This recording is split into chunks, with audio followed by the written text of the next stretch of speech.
শুভেচ্ছা। দেশের সংবাদে স্বাগত জানাচ্ছি সুমাইয়া সাজ্জাদ। শুরুতেই সংবাদ শিরোনাম। জানিয়ে দিব এই মুহূর্তে পাওয়া সর্বশেষ বাংলা সংবাদ। শুরুতেই শিরোনাম। বাংলাদেশের নতুন যাত্রা সফল করতে বিদেশি বন্ধুদের সহযোগিতা কামনা ডক্টর ইউনূসের। পরেই জানিয়ে দিব প্রশাসনিক কার্যক্রমে ধীর গতিতে উদ্বেগ বিএনপির স্থায়ী কমিটির। এছাড়াও জানিয়ে দিব সাইফুজ্জামানের সম্পত্তি জব্দ করে বাংলাদেশের জনগণের কাছে ফেরত পাঠাতে ব্রিটিশ এমপির চিঠি। এছাড়াও থাকবে অবিলম্বে প্রশাসনকে প্রেতাত্মা মুক্ত করতে হবে, অন্যথায় কঠিন হুঁশিয়ারি প্রিন্সের। এবং সর্বশেষ জানিয়ে দিব চাঁদাবাজ চক্রের হাত থেকে পরিবহন সেক্টর বাঁচাতে হবে জিএম কাদেরের মন্তব্য। এতক্ষণ শুনছিলেন সংবাদ শিরোনাম, এবারে বিস্তারিত। সুখী ও সমৃদ্ধ ভবিষ্যতের পথে বাংলাদেশের নতুন যাত্রায় বিদেশি বন্ধুদের সহযোগিতা কামনা করে প্রধান উপদেষ্টা অধ্যাপক মোহাম্মদ ইউনূস বলেছেন, তারা নতুন বাংলাদেশ গড়ার সুযোগ হাতছাড়া করতে চায় না। জাতিসংঘ সাধারণ পরিষদের অধিবেশনের ফাঁকে এক সংবর্ধনা অনুষ্ঠানে তিনি আরো বলেন, আমাদের কাজ হচ্ছে এটা পরিষ্কার ও সংস্কার করা। আমাদের শুরুটা ভালো করতে হবে, এটি বাস্তবায়নে আপনাদের সবার সমর্থন প্রয়োজন। জাতিসংঘ সাধারণ পরিষদের সদস্য পদ লাভের 50 বছর পূর্তি উপলক্ষে বাংলাদেশ আয়োজিত এই সংবর্ধনা অনুষ্ঠানে যোগ দেন অংশগ্রহণকারী দেশগুলোর প্রতিনিধিরা। 1974 সালে 17 সেপ্টেম্বর বাংলাদেশ জাতিসংঘের পূর্ণ সদস্য পদ লাভ করেন। সংবর্ধনা আয়োজনে প্রধান উপদেষ্টার সাথে আরও ছিলেন পররাষ্ট্র উপদেষ্টা তৌহিদ হোসেন, জ্বালানি উপদেষ্টা মোহাম্মদ ফাউজুল করিম খান, জাতিসংঘে বাংলাদেশের স্থায়ী প্রতিনিধি রাষ্ট্রদূত মোহাম্মদ আব্দুল মতিন, এসডিজি বিষয়ক মুখ্য সমন্বয়ক লামিয়া মোর্শেদ, প্রধান উপদেষ্টার প্রেস সচিব শফিকুল আলম, অতিরিক্ত পররাষ্ট্র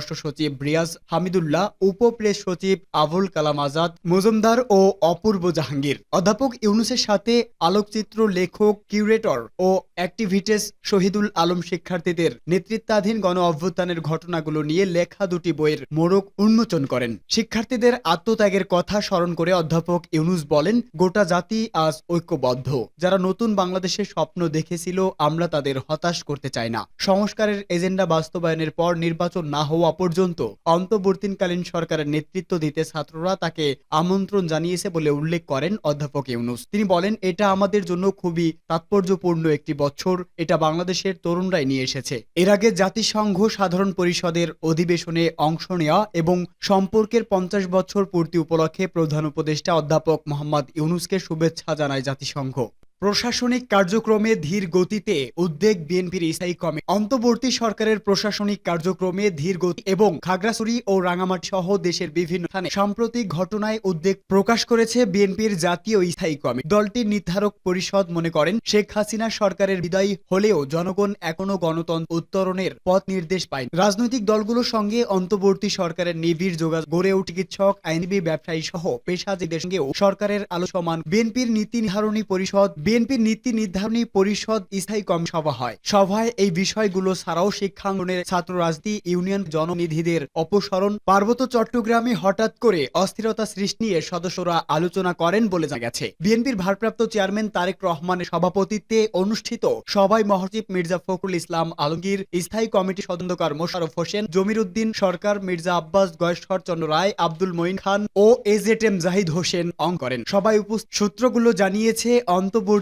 সরকারের বিভিন্ন বিশ্ববিদ্যালয়ে ছাত্র রাজনীতি বন্ধের বিষয়ে আলোচনায় তোলেন একজন। অন্য সদস্যরা সরকারের এই পদক্ষেপের সঙ্গে ভিন্ন মত পোষণ করে। তারা মনে করেন, এদেশে ছাত্র রাজনীতির ঐচ্ছিক অবদান রয়েছে। সেটি 1952 সালে ভাষা আন্দোলন শুরু করে 82-এর আন্দোলন, 69-এর গণ অভ্যুত্থান, 71-এর যুদ্ধ, 90-এর গণ অভ্যুত্থান এবং সর্বশেষ 2020 সালে আন্দোলনে প্রমাণিত। এছাড়া বিগত আওয়ামী লীগ সরকারের 15 বছরের শাসনে দেশে সংগঠিত হওয়া সব গুম, খুন ও নির্যাতনের ঘটনার দ্রুত বিচার দাবি জোরালো ভাবে করার বিষয়ে আলো হয়।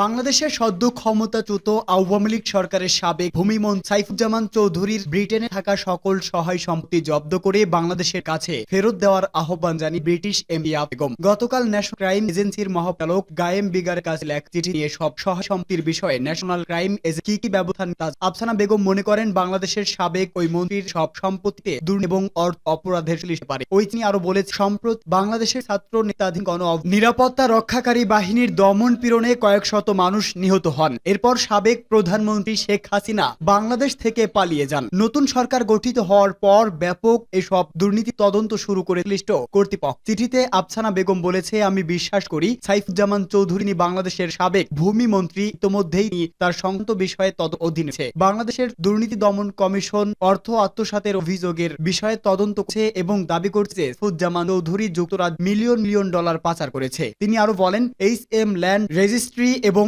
ইউকে কোম্পানি হাউসের রেকর্ডগুলোর বিষয়ে ফিনান্সিয়াল টাইমসের এক পর্যবেক্ষণে দেখা গেছে সাইফুজ্জামান চৌধুরীর নিয়ন্ত্রিত সংস্থাগুলো কমপক্ষে 208 সম্পত্তি রয়েছে, যার বাজার মূল্য 15 কোটি পাউন্ডেরও বেশি। আল জাজিরার তদন্তে আরো জানা যায়, সাইফুজ্জামান চৌধুরী আমার নির্বাচনী এলাকার পপুলার ও লাইম হাউসে 34টির মালিক রয়েছে। ব্রিটিশ ওই এমপি আরো লিখেছেন, আমি বিশ্বাস করি প্রশ্নবিদ্ধ এসব সম্পত্তি বাংলাদেশের, সেগুলো বাংলাদেশের জনগণের কাছে ফিরিয়ে দেওয়া যাতে তারা গণতন্ত্র ও নিজেদের স্বার্থে পরিচালিত একটি সমাজ জন্য কাজ পারে। দুর্নীতি দীর্ঘদিন ধরে বাংলাদেশের জীবন মান, কর্মস্থলে অধিকার ও গণতান্ত্রিক স্বাধীনতার উপর নেতিবাচক প্রভাব ফেলছে। এনসিও মহাপরিচালকের উদ্দেশ্যে তিনি আরো বলেন, কিন্তু বাংলাদেশের দমন কমিশন অন্যায়ভাবে অর্জিত তহবিল পুনরুদ্ধারে আন্তর্জাতিকতা চাই। আমি অত্যন্ত কৃতজ্ঞ থাকব যদি আপনি স্পষ্ট করেন সাইফুজ্জামান চৌধুরী এবং এই দুর্নীতির তদন্তে অভিযুক্ত অন্য ব্যক্তিদের যুক্তরাজ্য ভিত্তিক সব সম্পদ তদন্ত ও জব্দ করার জন্য পদক হয়েছে। আপনারা নিশ্চয়ই একমত হবেন যে এই তহবিল জব্দ ও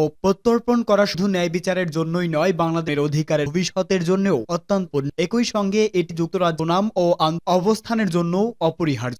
অবিলম্বে প্রশাসনকে প্রেতাত্মা মুক্ত করতে হবে বলছে প্রিন্স। বিএনপির যুগ্ম মহাসচিব সৈয়দ ইমরান সালে প্রিন্স বলেছে, কেন্দ্র থেকে তৃণমূল প্রশ্নে আওয়ামী লীগ প্রেতাত্মারা পতিত স্বৈরাচার পুনর্বাসনের ষড়যন্ত্র করছে। তিনি অবিলম্বে প্রশাসনকে আওয়ামী প্রেতাত্মা মুক্ত করার জন্য অন্তর্বর্তী সরকারের প্রতি আহ্বান জানিয়ে বলেন, এরা স্বৈরাচার মুক্ত পরিবেশ ও গণতন্ত্রের পথে অভিযাত্রা নস্যাৎ করার চক্রান্ত লিপ্ত রয়েছে। ময়মনসিংহের হালুয়াঘাটে নেতাকর্মীদের সঙ্গে মতবিনিময়কালে সব কথা বলেন। সৈয়দ ইমরান সালে প্রিন্স নেতাকর্মীদের প্রতি আওয়ামী পেতাদের ষড়যন্ত্র সতর্ক থাকার আহ্বান নিয়ে বলেন, হাজার হাজার ছাত্র জনতার রক্তে যারা বেইমানি করবে তাদের প্রতিরোধ করতে হবে। প্রশাসন আওয়ামী মুক্ত করতে ধীর গতির ঘোষণা করে তিনি বলেন, আওয়ামী আমলে প্রশাসকদের চরমভাবে আওয়ামীকরণ করা হয়েছিল। তাদের বহাল রেখে ছাত্র গণবিপ্লবের আকাঙ্ক্ষা বাস্তবায়ন করা যাবে না, বরং এরা পদে পদে বাধছে। তিনি অবিলম্বে প্রশাসনে আওয়ামী স্বৈরাচারের বেনিফিশিয়ারি ছাত্র গণহত্যার সহযোগী, এরা বহাল থাকলে অন্তর্বর্তী সরকার ব্যর্থ হতে বাধ্য।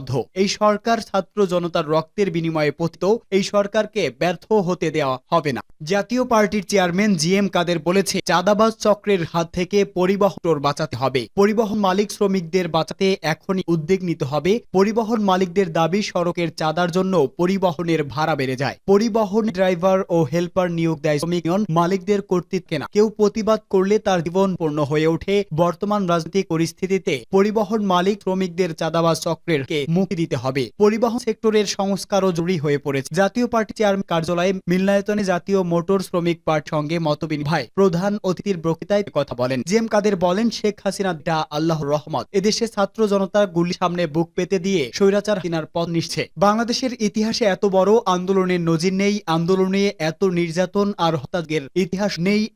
আমাদের বীর সন্তানরা জীবন দিয়ে স্বৈরাচারের পতন নিশ্চিত করেছে, যা আমরা শেখ হাসিনার পতন না হলে একদলীয় সরকার ব্যবস্থা কায়েম হতো, দেশ মাত্র একটা সরকারই হতো, সেটা আওয়ামী লীগ। জাতীয় পার্টি চেয়ারম্যান বলেন, 2024 সালের নির্বাচনে আমরা যেতে চাইনি, আমাদের নির্বাচনে যেতে বাধ্য করা হয়েছে। আমাদের দলের মাঝে বিভাজন সৃষ্টি করেছিল আওয়ামী লীগ। একটি গোষ্ঠীকে আমাদের দল ও প্রতীকের নামে কাউন্ট করতে অন্যায়ভাবে অনুমতি দিয়েছে তারা। হাস্যকর একটি মামলায় আমাকে রাজনীতিকে 4 মাস বেশি সময় হয়েছিল। আমরা নির্বাচন বর্জন করতে সংবাদ সম্মেলন করতে চেয়েছিলাম, সবকিছু রেডিও ছিল, কিন্তু বিভিন্ন আইন শৃঙ্খলা রক্ষাকারী বাহিনী সদস্য ও বিভিন্ন সংস্থার সদস্যরা আমাদের অফিস কর্ডন করে রাখে। আমাদের নির্বাচন প্রত্যাহার দেয় সবাই।